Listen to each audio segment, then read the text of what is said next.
Hello my lovelies, Melissa from Metropolitan Cosmetics. As you know, on the occasion, we often have a philosophical chat. A chat to raise the consciousness, to bring some very big thoughts to life and to light. And so today, the big thought is to extend and express peace is my purpose. That would mean that would be my ends, my effect, my raison d'être, the reason for my being. And the question is how? For the most part, when we are born as human beings, we engage in the human drama. And the human drama is about asking questions, about not knowing, about being uncertain. Who am I? Where do I come from? What is my purpose? And where will I go? All these questions and no answers. A fractured sense of self, not being in tune with one's true power, being uncertain. Morning guy might have the best of intention. Night guy, he's a different animal. Up guy, down guy, despondent guy, happy guy. Many personalities within the self, fractured, yet we know deep down we are whole. Question how to get there. I follow a few practices that help me, and I'd like to share those with you. So as opposed to swinging like a pendulum, highs and lows, let's find some fundamentals in the absolute. A Gurdjieff expression is know thyself.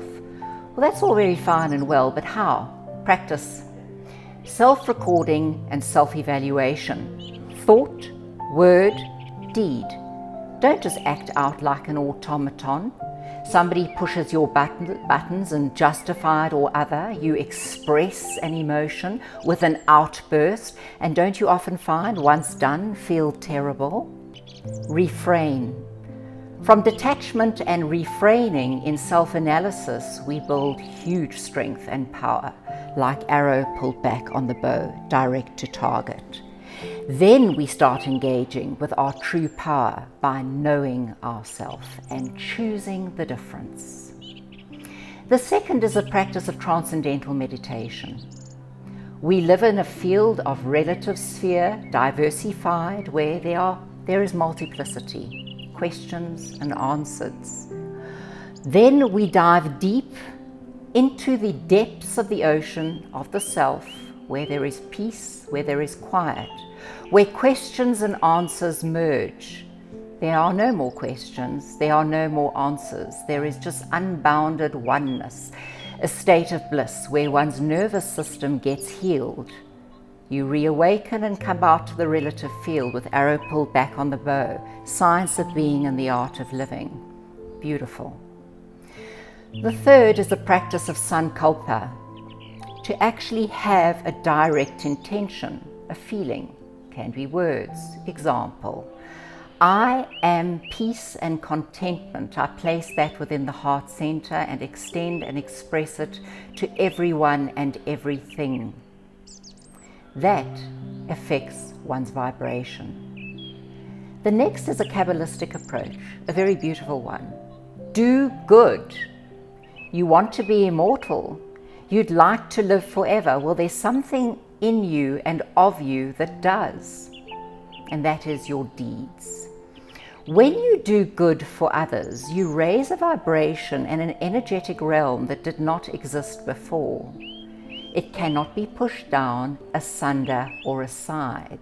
It exists in the eternal. It will outlive you.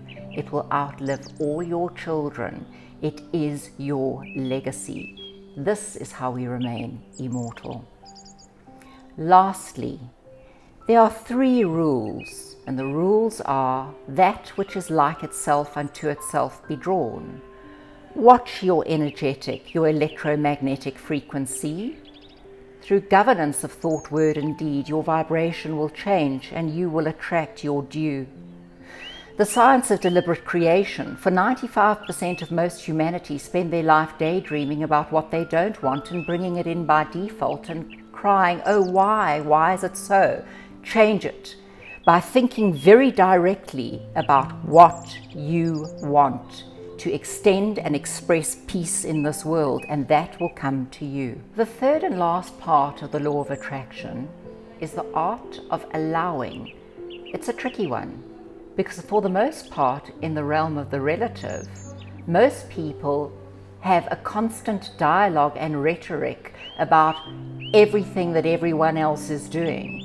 We are right, i.e. war. You are wrong. We have a grievance. The art of allowing says we do not condone bad behavior. We're not saying we agree with people going astray and asunder. We're saying it is not our purpose to be the watchdog and the guardian of that. If that which is like itself unto itself be drawn, if you have such a fantastic, perfect resonance, you will only attract the right unto yourself. You don't need to be worrying about this, that, and the other. Refrain from these emotional, grievous outbursts. When we leave the war alone and we extend love and peace, we become miracle workers, agents of peace. And so with this message, I wish you love, I wish you peace, and I'll see you soon.